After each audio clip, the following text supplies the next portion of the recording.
Hello everyone, this is एहसान sir. तो आप लोग कैसे हैं? उम्मीद करता हूँ कि आप लोग अच्छे होंगे। तो इस वीडियो में मैं एक बहुत ही महत्वपूर्ण टॉपिक पे बात करने वाला हूँ। जो बच्चे नई शुरुआत करना चाहते हैं, स्टूडेंट हैं या पेरेंट्स जो अपने बच्चों को नई शुरुआत कराना चाहते हैं, उसके लिए ये वीडियो बहुत ही खास होने वाला है, बहुत ही यूज़फुल होने वाला है। मैं प्रॉमिस करता हूँ कि आप अगर अपनी ज़िंदगी के हिस्सों में से कुछ टाइम निकाल करके इस वीडियो को दे दिया और आपने अंत तक इस वीडियो को देख लिया और उसको फॉलो कर लिया, तो मैं प्रॉमिस करता हूँ कि आपकी ज़िंदगी बदल जाएगी।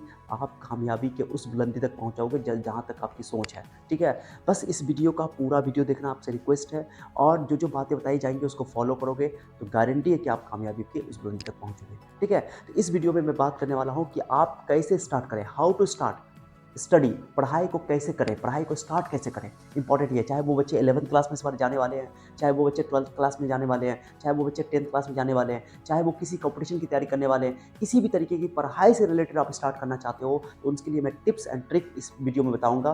और कोई बच्चे जो टॉपर बनते हैं, वो टॉपर के मैं खास गुणों को मैं बताऊंगा कि आप किस किस ट्रिक को अपना करके आप टॉपर बन सकते हो। जो टॉपर कोई आसमान से या दूसरी दुनिया से नहीं उतरता है, टॉपर इसी धरती पर होता है। उसके अंदर क्या खास बातें होती है वो सारी डिस्कस करेंगे। अगर उस बातों को आप फॉलो करोगे तो आप भी टॉपर बन सकते हो, आपका टॉपर बनने का सपना पूरा हो सकता है। ओके, तो ये खास बातों को मैं बताने वाला हूँ। चलिए स्टार्ट करते हैं, लेट्स स्टार्ट। तो स्टार्ट करने से पहले जो आज का मैं वीडियो स्टार्ट कर रहा हूँ, इस वीडियो से नहीं मांगता ए खुदा कि ज़िंदगी 100 साल की दे, नहीं मांगता कि ए खुदा ज़िंदगी 100 साल की दे, दे भले चंद लम्हों की पर कमाल की दे।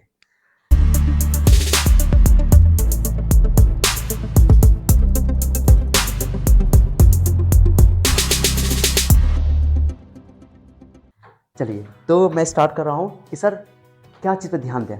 तो सीधे पॉइंट पे आते हैं। कुछ पॉइंट मैं अपने अनुभव के आधार पे, तजर्बा के आधार पे, एक्सपीरियंस के आधार पे आपसे शेयर करूँगा और बताऊँगा कि आप अपनी पढ़ाई को कैसे इफ़ेक्टिव बना सकते हैं, प्रभावी बना सकते हैं, या पढ़ाई को कैसे अच्छा कर सकते हैं, ठीक है? उसमें से सबसे इम्पोर्टेंट पॉइंट, जो सबसे ज़्यादा इम्पोर्टेंट है, क्लीननेस। कहते हैं health is wealth, health is wealth, यानी स्वास्थ्य ही धन है। आप लोग सुने होंगे। बहुत इंपॉर्टेंट लाइन है ये कि बहुत सारे बच्चों को अपनी ज़िंदगी में मैंने देखा है, बहुत सारे बच्चे पढ़ते हैं, पढ़ने की ख्वाहिश बहुत बच्चों के अंदर है, लेकिन कामयाबी सबको नहीं मिलती है। कामयाबी पाना स्मार्टनेस बच्चों का काम है। स्मार्ट बच्चे ही कामयाबी पाते हैं। देखते हो बहुत सारे बच्चे होते हैं, बहुत बहुत पढ़ते हैं, लेकिन वो कामयाब नहीं हो पाते हैं। कामयाबी के लिए स्मार्टनेस चाहिए और स्मार्टनेस होने के लिए आपको एक टिप्स एंड ट्रिक्स को फॉलो करने पड़ेंगे, ठीक है? तो उसमें से पहला जो रूल है, क्लीननेस, सफाई। आप जहाँ पढ़ते हो, मैंने बहुत सारे बच्चों को देखा डेरा लेके पढ़ते हैं, गाँव घर के बच्चे पढ़ते हैं, वो अक्सर डेरा लेकर पढ़ते हैं तो उनके रूम में देखता हूँ कि गंदा रहता है, या अपने शहर में भी होते हैं या बच्चे गाँव में भी होते हैं, तो अक्सर लड़कों का रूम जो है, लड़कियों का तो थोड़ा बेहतर भी होता है, लेकिन लड़कों का रूम जो है बहुत ही गंदा रहता है। तो आप देखोगे गंदे माहौल में कभी भी कोई चीज़ आपका अच्छा नहीं हो पाएगा, पढ़ाई अच्छा नहीं हो पाएगा। जब पढ़ाई करने के लिए बैठोगे तो आपका दिमाग बहुत ही ज़्यादा बोझिल लगेगा, ज़्यादा देर तक पढ़ नहीं पाओगे, फोकस माइंड नहीं हो पाएगा। तो सफाई बहुत ज़रूरी है। कहते हैं कि यहाँ पर मैंने एक लाइन लिखा है कि a healthy mind in a healthy body, there is a healthy mind belonging in healthy body. स्वस्थ शरीर में ही स्वस्थ मन यानी मस्तिष्क वास करता है। ये लाइन है, बहुत इंपॉर्टेंट है कि आप अपने जहाँ भी पढ़ रहे हो, जहाँ कहीं भी हो, वहाँ पर सफाई ज़रूर करो। मैं प्रॉमिस करता हूँ कि अगर जिस दिन आप सफाई करोगे, सफाई यानी कि आपका बिस्तर साफ़ होना चाहिए, आपका स्टडी टेबल साफ़ होना चाहिए। हर कोशिश करो कि हर 2 दिन पे 3 दिन पे साफ़ करें, 2 दिन का गैप कर लो, या तो कोशिश करो 1-1 दिन पे गैप साफ़ करें, झाड़ू लगाएँ, सफाई करें, नहाएँ, नहाने के बाद पढ़ने के लिए बैठो। बहुत से बच्चे होते हैं, देखते हैं कि सीधे सुबह उठा और किताब लेके बैठ गया। तो देखो उससे उसकी बेहरमती होती है पढ़ाई की। अब जब कोई बच्चे कोई मज़हब के मानने वाले, धर्म के मानने वाले हैं, जैसे हिंदू बच्चे हैं, मुस्लिम बच्चे हैं, तो जब वो देखोगे कि नमाज़ पढ़ने के लिए जाते हैं, वर्शिप करने के लिए जाते हैं, पूजा करने के लिए जाते हैं, तो वो पहले उसका जो तरीका बताया गया मज़हब में, धर्म में, उसको फ़ॉलो करते हैं। जैसे मुस्लिम में कि नमाज़ पढ़ने जाते हैं तो उससे पहले वज़ू करते हैं, सफाई करते हैं, या नहाते हैं पहले, फिर वज़ू करते हैं, सफाई-वफ़ाई करके फिर पाक साफ़ जगह पर कपड़ा बिछाते हैं, फिर नमाज़ पढ़ते हैं या कुरान पढ़ते हैं, जो भी वर्शिप है उनका। फिर हिंदू हैं, पूजा करने से पहले नहाते हैं, फिर उसके बाद जो भी काम सफाई-वफ़ाई करने के बाद अच्छी जगह पर जाकर के पूजा करते हैं, मंदिर में जाकर पूजा करते हैं। यानी कि जो आपका पूजा करने का स्थल है, वहाँ पर जाने से पहले आप अपने आप को पूरी तरह सफाई कर लेते हो, तब मन लगा के आप पूजा करते हो, आपका दिमाग शांत होता है, सुकून मिलता है आपको वर्शिप करने से, ओके? उसी तरह पढ़ाई में भी सुकून चाहिए। अगर आप चाहते हो कि आपका पढ़ाई इफ़ेक्टिव हो, तो आप क्या करो कि आपके अगल-बगल में देखोगे, मैं ब प्रॉमिस कर रहा हूँ कि अगर आप जिस दिन सफाई करोगे, सफाई करने के बाद पढ़ने के लिए बैठोगे और एक दिन देखोगे बिना सफाई किए पढ़ोगे, बिना सफाई किए आप दिन में 6 घंटा पढ़ो, और सफाई करने के बाद आप क्या करो, उस दिन सफाई कर लो और उस दिन 2 घंटा पढ़ो। मैं प्रॉमिस कर रहा हूँ कि एक दिन का 2 घंटे की पढ़ाई 6 घंटा के बराबर होगा, अगर आप सफाई कर लोगे तो। इसलिए मैं आपसे रिक्वेस्ट करूँगा, बच्चों का मैंने ये प्रॉब्लम देखा है कि बच्चे सफाई पे ध्यान नहीं देते हैं, कहते हैं दूर सफाई तो हो ही जाएगा, नहा तो लेंगे। नहीं, डेली नहाना है, कोशिश करो डेली नहाना है, सफाई करना है। इवन आपको व्यायाम यानी एक्सरसाइज भी करना चाहिए, एक्सरसाइज बहुत ज़रूरी है, बहुत इंपॉर्टेंट है। इसलिए सेहत बहुत अच्छा रहेगा ना बच्चा, तो आप बहुत अच्छा कर पाओगे। मैंने बहुत सारे बच्चों को देखा है जिनका पढ़ने में बहुत अच्छे बच्चे हैं, बहुत अच्छे बच्चे हैं, लेकिन उनका सेहत अच्छा साथ नहीं देता है, जिसकी वजह से वो प्रॉब्लम में आते हैं और उनका पढ़ाई नहीं हो पाता है, ज़िंदगी में कुछ नहीं कर पाते हैं, जहाँ रहते हैं वहीं हो जाता है, वहीं रह जाते हैं। तो इसलिए आपसे रिक्वेस्ट है कि पहला जो पॉइंट मैंने लिखा है, मैंने बहुत सोच समझ के लिखा है, सफाई पर ध्यान जरूर दो। अगर आप 2 घंटा पढ़ना चाहते हो तो 4 घंटा सफाई करो, सफाई करके पूरा बैठो, नहाओ, तब जाकर के पढ़ाई पढ़ने के लिए बैठो। जिस तरह पूजा करने के लिए, वर्शिप करने के लिए, इबादत करने के लिए आप पूरी तरह तैयार होकर बैठते हो, उस तरह पढ़ने के लिए भी सुबह में या कोचिंग जाने से पहले नहाओ डेली, तो फ्रेश हो, पूरा साफ सुथरा होने के बाद, घर को सफाई करने के बाद तब पढ़ने के लिए बैठो। और उसका देखो पढ़ाई की आपकी जो असरदार जो पढ़ाई होगी उसका तुम खुद अनुभव करोगे, ठीक है। तो ये क्लियरली से मैंने बता दिया। दूसरा है स्पिरिचुअलिटी यानी आध्यात्मिकता, ये बहुत पावरफुल चीज़ है। मैं अभी के दौर में, इस सोशल मीडिया के दौर में और अभी का जो दौर चल रहा है, डिस्ट्रैक्शन बहुत सारी हैं, यानी कि आप बहुत जगहों पर भटक जाओगे। बहुत सारे बच्चे, स्टूडेंट, लड़का लड़की सब भटकते हैं, पढ़ाई पे फोकस नहीं हो पाता है, बहुत कम बच्चों का फोकस हो पाता है, जिनका हो पाता है वही पढ़ाई कर पाते हैं। तो फोकस करने के लिए स्पिरिचुअलिटी, बहुत सारे लोग बोलते हैं कि मज़हब को नहीं करना चाहिए, ज़्यादा धार्मिक काम नहीं करना चाहिए। मेरा ये मानना है कि जिस मज़हब के आप मानने वाले हो, जितनी भी देखो जगह पे नफ़रत है, लोगों में नफ़रत पैदा हो गई है या नफ़रत है या मान लो कि परेशान है, सबका सॉल्यूशन एक है। जिन मज़हब के आप मानने वाले हो, चाहे वो आप मुस्लिम हो तो मुस्लिम का जो भी स्पिरिचुअलिटी का जो तरीका है, जो हिंदू है हिंदू का जो तरीका, और भी जो धर्म के मानने वाले जिनका जो तरीका है, उसको आप डेली फॉलो करो। अगर आप मुस्लिम है तो नमाज़ पढ़ो, और जो हिंदू है वो पूजा करे। अगर डेली करोगे, आपको लगेगा ये बहुत घटिया काम है, आपको लगेगा कि दूर यार इस पे काहे टाइम वेस्ट करना। इस एज में बच्चा लोग बहुत कम कर पाता है, जबकि सही एज स्पिरिचुअलिटी का यानी कि वर्शिप करने का, या ये बोलो कि आध्यात्मिकता का यही है। माने कि यंग एज में ही आपको क्या करेगा, जो आप जिस मज़हब के हो उस मज़हब को फॉलो करोगे तो आपके दिमाग में पॉजिटिव एनर्जी बनेगा, आपके शरीर में पॉजिटिव एनर्जी बनेगा, और आपका दिमाग शांत होगा, सुकून होगा, एकाग्र होगा, तो आप सही से पढ़ाई कर पाओगे। आप भटकोगे नहीं, डिस्ट्रैक्ट नहीं होगा, रूटीन बन जाएगा। जैसे मुस्लिम में 5 वक्त का नमाज़ होता है, अगर कोई बच्चा 5 वक्त का नमाज़ पढ़ता है, मैं गारंटी ले रहा हूँ कि उसको रूटीन बनाने की जरूरत नहीं, वो खुद ब खुद रूटीन पे आ जाएगा।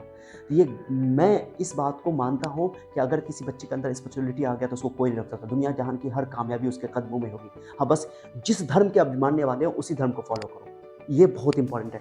मैंने यहाँ पे एक लिखा है कि हम धर्म को तो मानते हैं लेकिन धर्म की नहीं मानते हैं। हम लोग के साथ क्या प्रॉब्लम है कि हम धर्म को मानते हैं, धर्म की नहीं मानते हैं। धर्म को मानते हैं, जैसे बोलते हैं कि हम इस्लाम के मानने वाले हैं, मुसलमान हैं, हम हिंदू के मानने वाले, सनातन धर्म को मानने वाले हैं, बट उसको तो मानते हैं, बट उसकी नहीं मानते हैं।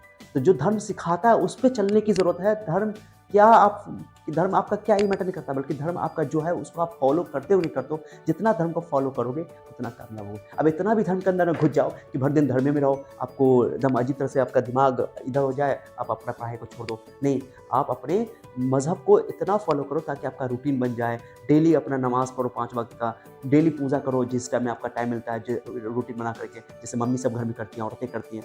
तब तो ये देखो, दिमाग शांत करने का ये तरीका है। ये बहुत ही पावरफुल चीज़ मैंने आपको बताया है, बस आप लोग इसको फॉलो करो, ओके। और जो पेरेंट्स हैं उनके लिए भी ये बात है। उसके बाद कुछ ये बेसिक नियम है, इस बेसिक नियम को फॉलो करके आप दुनिया जहान की सारी चीज़ों को पा सकते हो। ये नियम है सर 4C रूल, ओके। ये 4C रूल क्या कहलाता है? 4C नियम इसको हम लोग बोलते हैं। एक C है जिसको बोलते हैं कंसिस्टेंसी, एक C है क्रिएटिविटी, एक C है कंप्लीटनेस, एक C है कमिटमेंट, ओके। ये सब C कंसिस्टेंसी का क्या मतलब होता है? जब भी कोई चीज़ स्टार्ट करो, अगर आप 12th क्लास में गए हो, 12th पढ़ना चाह रहे हो, 10th क्लास में गए हो, 10th पढ़ रहे हो, 11th हो गया 11th पढ़ रहे हो, कोई भी चीज़ करो डेली करो, थोड़ा ही करो लेकिन डेली करो। माने आपके अंदर कंटिन्यू होना चाहिए कोई भी काम करने का तरीका, हम डेली करो। तो डेली आपको बच्चा क्या करता है, जैसे एग्जाम टाइम होता है तो एक के बाद 8-8 घंटा पढ़ना स्टार्ट कर देता है, 10-10 घंटा पढ़ना स्टार्ट करता है, शुरू से नहीं पढ़ता है, और एक के बाद एग्जाम टाइम में 10-10 घंटा 12-12 घंटा पढ़ लेगा, एक दिन 14 घंटा पढ़ लेगा।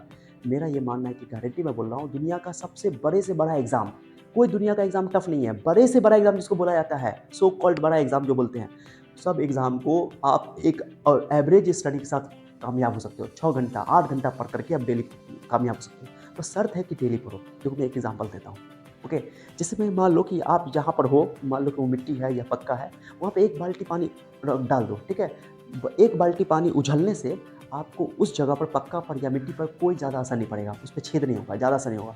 लेकिन अगर उसी जगह पर एक बूंद-बूंद पानी 24 घंटा गिराया जाए या लगातार गिरे, अक्सर बारिश में देखोगे या चापाकल पे देखो, चापाकल जहाँ पर होता है गाँव घर में देखोगे तो पक्का पर वहाँ पे छेद हो जाता है जहाँ पर पानी गिरता है। बाल्टी का पाल्टी पानी गिरा दोगे तब छेद नहीं होगा, लेकिन एक बूंद-बूंद पानी जब गिरता है ना, तो वो छेद कर देता है। क्या वजह है बताओ? एक बूंद-बूंद पानी असरदार है कि एक बाल्टी पानी गिराना असरदार है? एक बाल्टी पानी का असर नहीं हुआ, लेकिन एक बूंद-बूंद का असर हुआ। जानते हो क्यों? छोटा ही है कतरा, वो कतरा का लेकिन प्रभाव ज़्यादा है, असर ज़्यादा है। क्यों? क्योंकि वो लगातार गिर रहा है, लंबे समय तक गिर रहा है। तो मेरा ये मानना है कि एक दिन के 10 घंटे पढ़ने के बजाय आप 6 घंटा या 4 घंटा डेली पढ़ो।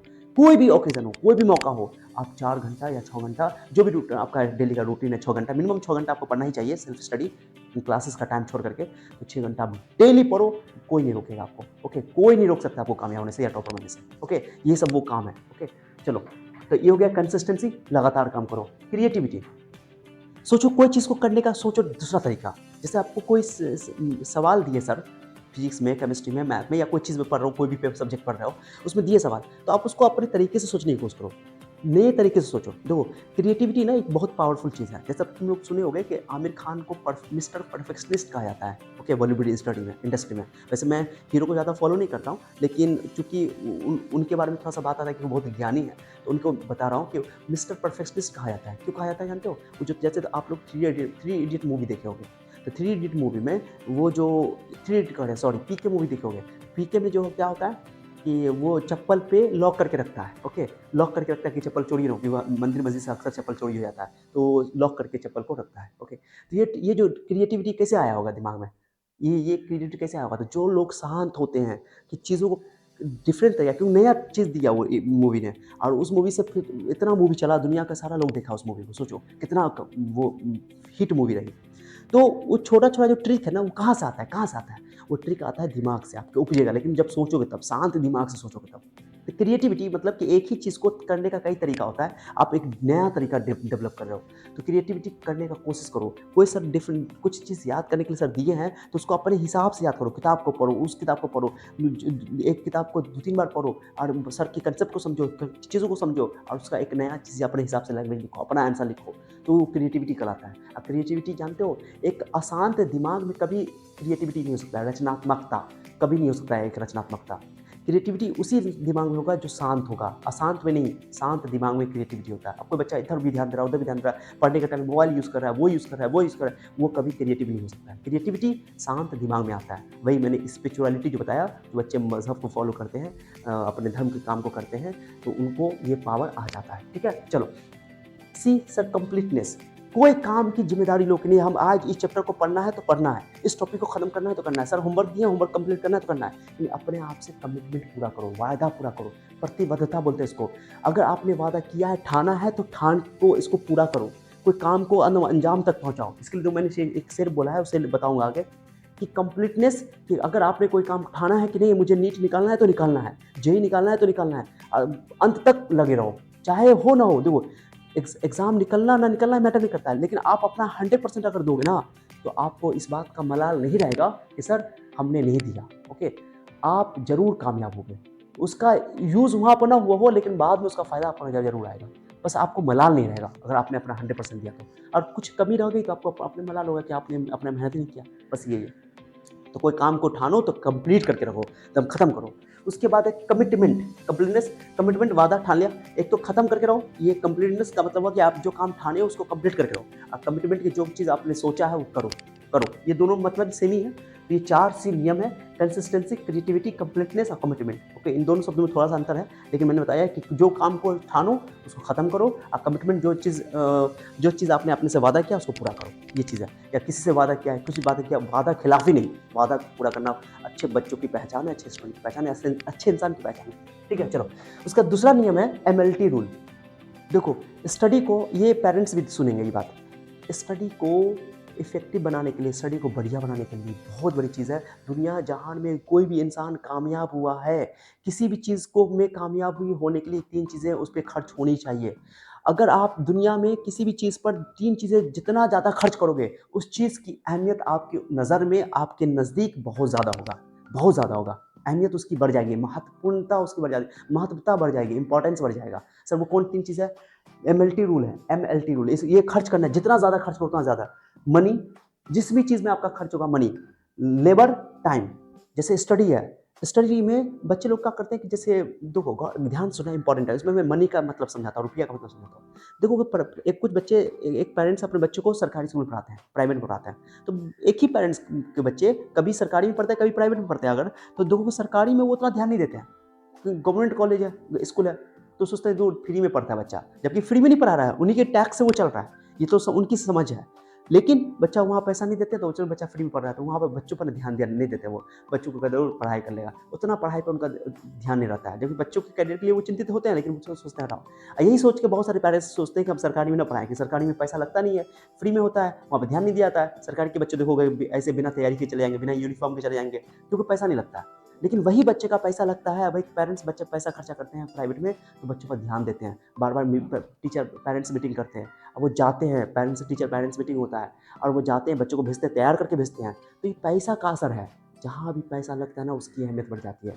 थोड़ा ही पैसा लगे, आप अगर दिक्कत में हो, परेशानी में हो, गरीब हो, फिर भी कुछ ना कुछ पैसा दे के पढ़ो, फ्री में मत पढ़ो। ओके, बेगैरत मर जाती है, इंसान का ज़मीन मर जाता है, कुछ ना कुछ 1 रुपया 2 रुपया 10 रुपया 20 रुपया जहाँ भी है स्कॉलरशिप निकाल के, लेकिन पढ़ो। फ्री वाली पढ़ाई नहीं होनी चाहिए, या फ्री का कोई चीज़ नहीं होना चाहिए। ओके, यानी कि आपको कोई भी चीज़, जैसे आप अभी मेरा वीडियो देख रहे हो, कुछ सीख रहे हो, तो आपको लग रहा है फ्री में, नहीं, आप अपना टाइम दे रहे हो, आपका कीमती टाइम आप मिल रहा है। तो चिंता नहीं, ये चीज़ नहीं सोचो कि फ्री में देख रहे हैं या फ्री में हम आपको दे रहे हैं, नहीं, आप अपना टाइम दो। ओके, तो इंपॉर्टेंट चीज़ ये है कि फ्री में कोई चीज़ नहीं करना है। ओके, खास उसे स्टडी पढ़ाई तो बिल्कुल फ्री में नहीं। ओके, ये बहुत बड़ी चीज़ है। उसके बाद मनी हो गया, मनी आप ज़्यादा से ज़्यादा खर्चा करो, जहाँ तक खर्च करो कर सको, ठीक है। उसका लेबर, बहुत सारे लोग, मनी के बारे में बताता हूँ, बहुत सारे लोग जो है पढ़ाई के चक्कर में बहुत सारी ज़मीनें बेच देते हैं बच्चों को पढ़ाने के लिए। वही बच्चा सब आगे जाकर के ज़मीन बेच देते हैं, घर बेच देते हैं। बहुत सारे लोग हैं पढ़ाई के लिए, ज़िंदगी बनाने के लिए बच्चों का सब अहमियत जो समझते हैं एजुकेशन की अहमियत को समझने से समझते हैं और मनी खर्च करते हैं, पैसा खर्च करते हैं। अब इसका मतलब नहीं कि बेतहाशा पैसा बर्बाद करते हैं, नहीं, जितना ज़रूरत है उतना खर्च करना पड़ेगा, लेकिन पैसा खर्च करोगे जिस चीज़ में, जो आप मोबाइल पे खर्चा करते हो, जो चीज़ आप घर में और भी चीज़ों में सब खर्चा करते हो, उससे ज़्यादा पढ़ाई पे खर्चा करो, क्योंकि इससे आपकी पढ़ाई की अहमियत बढ़ जाएगी। ये इंपॉर्टेंट है। ओके, बहुत सारे बच्चों को मैं देखता हूँ, सरकारी स्कूल के टीचर को, पेरेंट्स को देखता हूँ, बच्चों का पढ़ाई का बहुत सारे हैं जो टीचर को पैसा पहले नहीं देंगे, पहले और काम करेंगे तब टीचर को पैसा देंगे, उनके नज़र में पढ़ाई की अहमियत नहीं है, बहुत कम है, इसलिए उनके बच्चे कामयाब नहीं होते। लेकिन कुछ पेरेंट्स ऐसे होते हैं जो पहले पेरेंट्स टीचर का पैसा देते हैं, स्कूल का पैसा देते हैं, तब कोई काम करते हैं। ये है उनकी नज़र में, ये पढ़ाई की इंपॉर्टेंस है, वो पढ़ाई की अहमियत समझते हैं। ओके, अक्सर उन बच्चों को मैंने देखा है, जो बच्चे पैसे देने में ठीक ठाक होते हैं, वो पढ़ने में भी ठीक ठाक होते हैं, अक्सर मैंने देखा है। अब जिनके साथ रियल में प्रॉब्लम है, तो उनको का मैं सजेशन दे रहा हूँ कि आप स्कॉलरशिप दे करके एग्जाम निकाल करके पढ़ाई करो, लेकिन किसी से फ्री में मत करो, ठीक है। इससे आपके ज़मीर को ठेस पहुँचेगा, ये इंपॉर्टेंट है। दूसरा, लेबर, जितना मेहनत करोगे, जितना मेहनत करोगे। ओके, तीसरा है टाइम। तो 3 चीज़ें हैं, पैसा, मेहनत और समय। जिन चीज़ों पे आपका खर्च होगा उसकी अहमियत बढ़ जाती है, बहुत ज़्यादा अहमियत हो जाती है, उसके नज़र में उसका अहमियत बहुत ऊपर होता है। तो 3 चीज़ें आपको ज़्यादा से ज़्यादा खर्च करनी है, पैसा, मेहनत और समय। ओके, वक्त के बारे में आता है कि वक्त इतना खर्च करो कि एक मौका आए कि लोग आपको कहते हैं कि अपने आप को इतना खर्च करो कि लोग आपको गूगल पे सर्च करें। ओके, ये इंपॉर्टेंट है। तो टाइम के बारे में आता है कि टाइम बहुत बड़ी चीज़ है, कि टाइम को अपने ऊपर खर्च करना ज़रूरी है, अपने आप पर टाइम देना ज़रूरी है, अपने आप को बनाने में टाइम देना ज़रूरी है। ओके, कहते हैं वक्त आता है, वक्त जाता है, वक्त को संभाल के रखिए, वक्त बेवक्त काम आता है, ठीक है। आ जाओ, उसके बाद एक और नियम है, ये तो ज़्यादा से ज़्यादा खर्च करना है, ज़्यादा से ज़्यादा खर्च करना है, सबको नोट कर लेना कॉपी पे। ओके, ज़्यादा से ज़्यादा खर्च करना। एक है MFT rule, mobile, food, time, ये है कंट्रोल करने की चीज़, जिसको मैनेज करना है। ये है ज़्यादा से ज़्यादा खर्च करने की चीज़, इसको कंट्रोल करना है। जो बच्चा आज के दौर में इस तीनों चीज़ को कंट्रोल कर लिया, समझो कि उसकी लाइफ बन जाएगी। मोबाइल से आजकल बहुत सारे बच्चे डिस्ट्रैक्ट हैं, आज के युवा हमारे मोबाइल में बहुत ज़्यादा बिजी है, तो उनको मोबाइल पे, ऐसा नहीं कि मोबाइल को यूज़ ही नहीं करना है, बट मोबाइल का कंट्रोल्ड यूज़ करना है, कंट्रोल्ड यूज़। ओके, ये सब क्वालिटी जो है टॉपर की होती है या कामयाब लोगों की होती है। मोबाइल का कंट्रोल्ड यूज़ करना है, उसको बेतहाशा यूज़ नहीं करना है, एक टाइम लिमिट करना है। पेरेंट्स से भी मैं रिक्वेस्ट करूँगा कि आप अपने बच्चों का एक टाइम बना दें कि किस टाइम वो मोबाइल यूज़ करेगा, कितना देर यूज़ करेगा। बिल्कुल उसको आप ये नहीं कर सकते कि सर मोबाइल ही यूज़ ना करें, उसका छीन लो, मोबाइल को फोड़ दो, ऐसा नहीं करना है आपको। आपको उसका टाइम मैनेज कर देना है, बांध देना है, कितना देर तुम मोबाइल देखोगे, 1 घंटा 2 घंटा, क्योंकि मोबाइल का इतने ज़्यादा मिसयूज़ हो रहा है आजकल, इतने मिसयूज़ हो रहे हैं, बच्चे मोबाइल पे बहुत देर तक लगे हुए हैं, पढ़ाई नहीं कर रहे हैं, लेकिन ज़्यादातर फालतू में इन्वेस्ट कर रहे हैं। तो आजकल के युवा जो है मोबाइल में बहुत ज़्यादा लगा हुआ है। मोबाइल पर कंट्रोल यूज़ करना बहुत ज़रूरी है।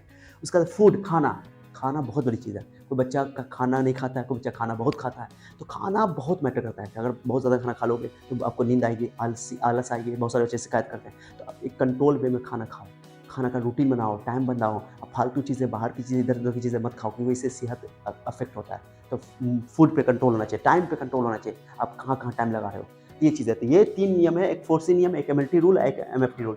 4C नियम ज़िंदगी में उतारने की ज़रूरत है, इसको ज़्यादा से ज़्यादा खर्च करने की ज़रूरत है और इसको कंट्रोल करने की चीज़ है। ओके, ये नियम मैंने आपको बताए। अब चलो मैं आपको देखो, जो बच्चे अपना ये बनाते हैं, गरीब बच्चे सब जो हैं, गाँव घर के जो बच्चे आते हैं, वो उनके अंदर जोश जो होता है पढ़ने का, मैं बताता हूँ। देखो, ऐसी-ऐसी झोपड़ियों में मैं इम्पोर्टेंट बता रहा हूँ, पढ़ने का मैं आपको ट्रिक दे रहा हूँ कि कोई बच्चा नया स्टार्ट कर रहे हो, तो अपने घर में पुरानी जितनी भी चीज़ें पुरानी पढ़ी हो, आप जो पढ़ाई नहीं की हो, तो मैथ नहीं की हो, जैसे कोई बच्चा इस बार 9 से 10th में गया है मान लो, ठीक है? या 11 से 12 में गया है, या कोई नया सा स्टार्ट कर रहा है, ओके? तो वो जो पीछे गलती किया, वो गलती दोबारा ना दोहराए, ओके? अपना घर पे एक तैयार करे। गरीब हो तो टेंशन नहीं है, नहीं है संसाधन, कोई दिक्कत नहीं है। गरीब बच्चे देखो कैसे मैनेज करते हैं गाँव घर में। देखो, अपने पढ़ने का जगह अलग बनाओ। घर में एक छोटा सा खोल बनाओ, अपना एक रूम है अगर, तो एक पर्सनल रूम बना लो। पढ़ने का अपना जगह होना चाहिए आपका।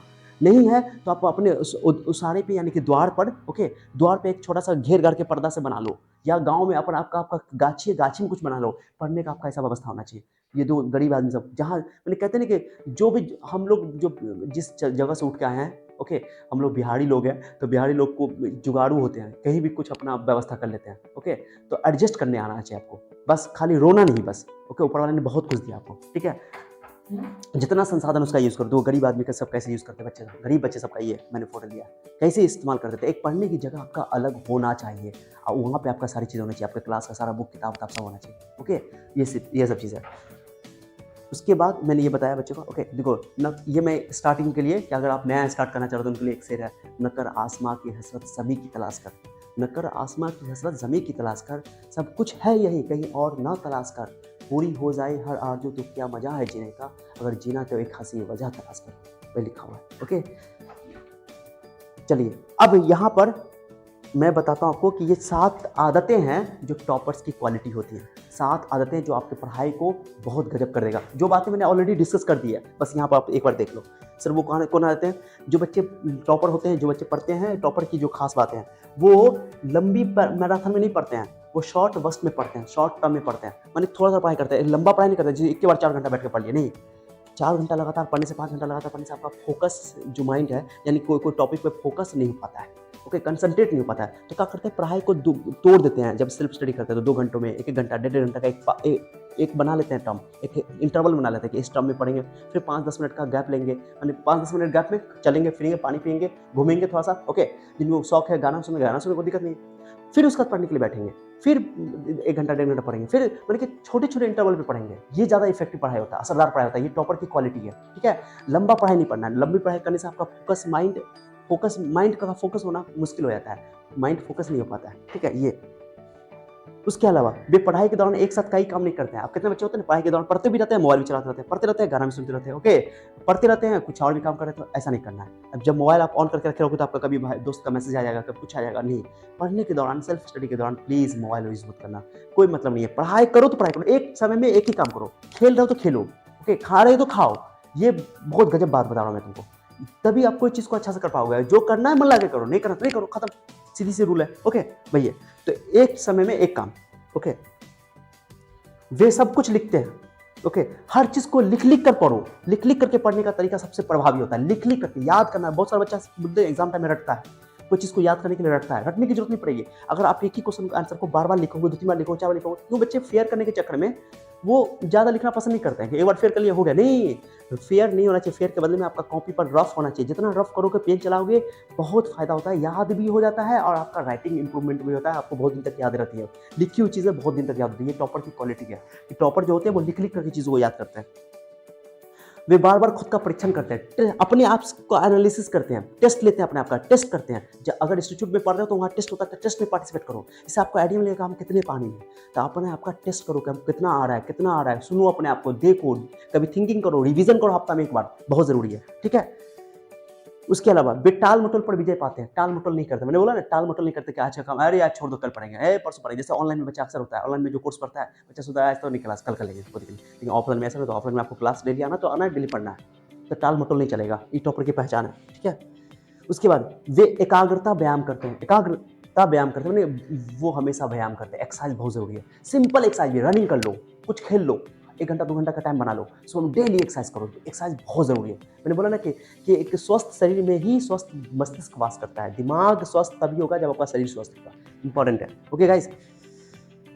वे प्रश्न पूछते हैं, टीचर से बहुत क्वेश्चन पूछो, जो आपका टॉपिक मन करे क्वेश्चन पूछो, एकदम अच्छा से क्वेश्चन। जो टीचर को जवाब नहीं दे रहा इसका मतलब उनको वो आप में इंटरेस्टेड नहीं है, टेंशन नहीं है, लेकिन अच्छा टीचर आपका जवाब जरूर देगा, इस बात की गारंटी है, ठीक है। चलो आ जाओ, क्वेश्चन जितना पूछ सको उतना अच्छा है। जैसे दो बच्चे मोबाइल यूज़ कर रहे थे, मम्मी आके कान पकड़ के नहीं पढ़ने के दौरान मोबाइल नहीं यूज़ करना, ओके गलत बात है, ठीक है। ये और एक और आइडिया देता हूँ। अगर कहीं इंस्टीट्यूट में पढ़ रहे हो, कोई दोस्ती आप बनाए हुए पढ़ाए, एक तो दोस्त अच्छा बनाओ, क्योंकि दोस्त बहुत मैटर करता है। जो आपके जैसा हो, यानी कि पढ़ाई से रिलेटेड, आपके करियर से रिलेटेड बात करता हो, फालतू बातें ज़्यादा नहीं करता हो, कम बातें करता हो, ऐसा दोस्त होना चाहिए। तो डिस्कशन बना करो, ग्रुप डिस्कशन का इतना फ़ायदा, दो बच्चे का भी डिस्कशन करोगे ना। जो चीज़ें मैं बता रहा हूँ कि अगर क्लासेस में पढ़ रहे हो, स्कूल में या कॉलेज में या इंस्टीट्यूट में कहीं पढ़ रहे हो, तो आप बच्चों को, अब कोई चीज़ पढ़ रहे हो, आपका दोस्त एक दिन नहीं आया, उसका छूट गया, तो उसको नोट न देकर के कहो कि तुमको हम समझा देते, तुम मेरे घर पे आ जाओ या उसके घर पे तुम चले जाओ। तुम समझा दोगे, तो मैं गारंटी बोल रहा हूँ कि तुम उसको समझाने की कोशिश करोगे, तो जो चीज़ें तुम याद करने के लिए तुमने 3-4 घंटा मेहनत किया, वो तुमको 5 मिनट में याद हो जाएगा, और कभी भूलोगे भी नहीं। तो जो कोई चीज़ को, ये मैं पर्सनल एक्सपीरियंस कर रहा हूँ, ये चीज़ें बहुत मैटर करती है, क्योंकि डिस्कशन बहुत ज़रूरी है। डिस्कशन की हुई चीज़ें बहुत लंबे समय तक याद रहता है, ठीक है। उसके बाद आइए, मैंने बता दिया, जो कहानी बताया कि कौन कौन काम नहीं कर, ये कौन कौन, दो सबसे ज़्यादा कामयाबी होने के लिए करने वाली चीज़ों से ज़्यादा इंपॉर्टेंट है नहीं करने वाली चीज़ों से बचना।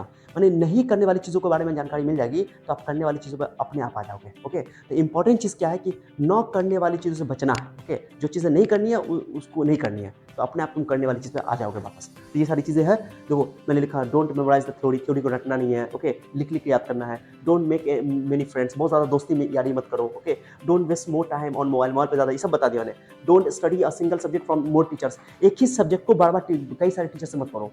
एक ही सब्जेक्ट को ज़्यादा टीचर से पढ़ोगे तो तुम्हारा कंसेप्ट खराब हो जाएगा, ठीक है। एक सब्जेक्ट को एक टीचर से पढ़ो।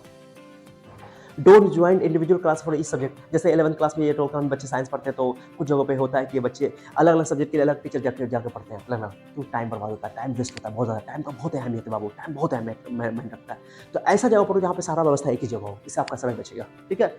Don't study more reference book, ज़्यादा बुक को नहीं पढ़ो। मेरा एक थ्योरी है कि एक बुक को 50 बार पढ़ो, 50 बुक को एक बार मत पढ़ो। माने कि 50 बुक को पढ़ने से बजाय एक बुक को 50 बार पढ़ो, ये ज़्यादा फायदेमंद है, क्योंकि आपके पास टीचर तो रहेंगे ही, ओके।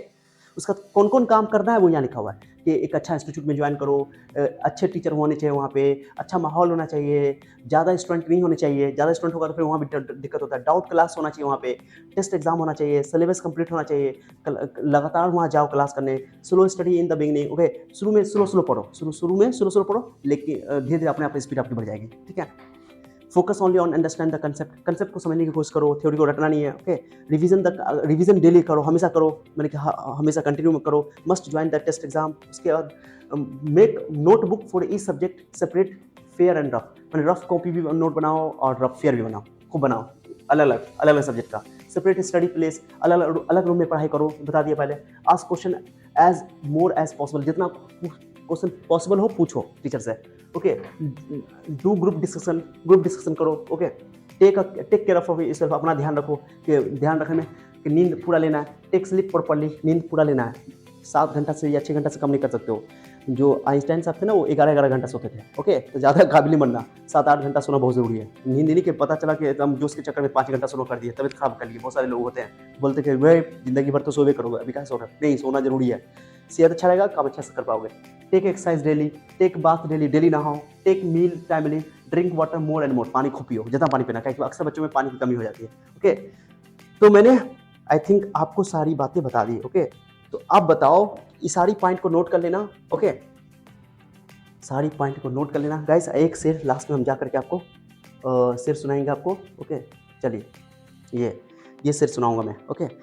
तो अगर आपने इस वीडियो को फॉलो किया, पेरेंट्स हैं आप, स्टूडेंट हैं, उसके लिए बहुत यूज़फुल है। सब पॉइंट को नोट करो, सबको लिख लिख कर दीवार पे चिपकाओ और देखो आपको कितना यूज़फुल फ़ायदा होता है। अगर फ़ायदा हो तो ज़रूर कमेंट करके बताना, और किसी भी टॉपिक पे आपको वीडियो चाहिए कि सर हमको इस टॉपिक वीडियो चाहिए, इस टॉपिक वीडियो चाहिए, तो आप बोलोगे सर, कमेंट करके तो मैं वीडियो बनाऊँगा, ठीक है? और किसी बच्चे को पढ़ाई में 11th में 12th में पढ़ाई में हेल्प की ज़रूरत हो, 9th में 10th में हेल्प की ज़रूरत हो, तो उन्नति आसान पे आपको प्लेलिस्ट में 11th का पूरा मटेरियल मिल जाएगा, फिजिक्स, केमिस्ट्री, मैथ का पूरा मिल जाएगा। और हम लोग और टीचर भी ला रहे हैं, बायोलॉजी के लिए भी, इंग्लिश के लिए भी, और भी सब्जेक्ट के लिए हम लोग ला रहे हैं। उसके बाद उन्नति फाउंडेशन है, उस पे आपको 9th-10th मिल जाएगा, जो इसी चैनल के आपको डिस्क्रिप्शन में उन्नति फाउंडेशन 9th-10th के लिए, वहाँ पे आपको पूरा प्लेलिस्ट में पूरा लेक्चर मिल जाएगा। बहुत सारे इंस्टीट्यूट इस पे देखो चैनल पे आपको लेक्चर पूरा नहीं मिलेगा, आपको यहाँ पूरा लेक्चर मिलेगा, हर चैप्टर का मिलेगा, ओके। उसके अलावा यूजी के एक चैनल है उन्नति, यूजी के उन्नति ज्ञान का, @u.g.k 2009 डालोगे तो उस पे इस साल 2024 में 9th-10th पढ़ाया जा रहा है। उन्नति फाउंडेशन में 9th-10th है, लेकिन वो 2023 तक का पूरा है, कंप्लीट है। लेकिन 2024 में अभी लाइव चल रहा है उसमें, लाइव। तो आप चाहते हो लाइव फ्री में पढ़ना, तो आप यूजी के चैनल को @u.g.k 2009 डालोगे, सीधे आ जाएगा उन्नति ज्ञान का, ठीक है। तो वो आपको उस पर लाइव चल रहा है, साइंस का 10th का, 9th का, 10th का पढ़ाई हो रहा है, और उन्नति आसान 11-12 चलेगा। नीट जेईई की तैयारी करना तो यहाँ से कर लो, कोई दिक्कत नहीं, ओके। और किसी तरह की हेल्प की जरूरत हो तो जरूर कमेंट करके बताओ, okay. So thank you so much बेटा। इस शेयर के साथ वीडियो खत्म करते हैं। वो जो शोर मचाते हैं भीड़ में, भीड़ ही बनकर रह जाते हैं। वो जो शोर मचाते हैं भीड़ में, भीड़ ही बनकर रह जाते हैं, वही हासिल करते हैं ज़िंदगी में कामयाबी, जो खामोशी से अपना काम कर जाते हैं। ये बहुत अच्छा शेर था, इसको जाकर एकदम यथार्थ करो। ये सभी शेर को दीवार पे चिपकाओ और पढ़ो अच्छा से। और आपके सफ़र में किसी भी टाइप की हमको हेल्प की ज़रूरत हो, हमारी जो हेल्प की ज़रूरत हो, हमारी टीम की ज़रूरत हो, तो आप ज़रूर बताना, मैं आपके लिए हमेशा खड़ा रहूँगा, okay. So thank you so much for your time, see you there, bye, that's all.